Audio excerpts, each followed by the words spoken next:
Da dai ban yi niyyar yin magana ba, amma saboda yadda abin ya kai ya kawo ake ta cece ku ce kowa yana faɗa albarkacin bakinsa, hakan ta ja daga ya kamata a ce ni ma na fito na ba da tawa shawarar ko na ba da tawa gudunmawar. Wannan abu da yake faruwa na bayyana tsaraicin wasu daga cikin matan da suke wannan manhaja ta mu ta TikTok ba wai sabon abu bane, abu ne wanda dama tuntuna ana yi kuma an taɓa yi ba akan ta aka fara ba. Sai dai roƙon da muke Allah Ubangiji ya sa akan ta za a kare, amma ba ita ce ta farko ba, wata ta yi, wata ta kuma yi, ita ma gana ta ya bayyana ya fito fili. So shawarar da zamu ba ƴan uwa tun daga kan maza har mata, in dai kana so ka zauna lafiya da Allah, ka zauna lafiya kalau da mutuncinka, ka kiyaye wa kanka darajarka da kimarka da Allah ya ma, to Allah ka kiyaye wannan abar ita ce waya. Wannan waya da kuke gani babu inda ba ta kai dan adam na halaka.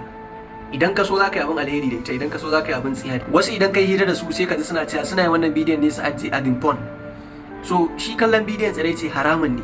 kuma ina daɗi ga abin da kai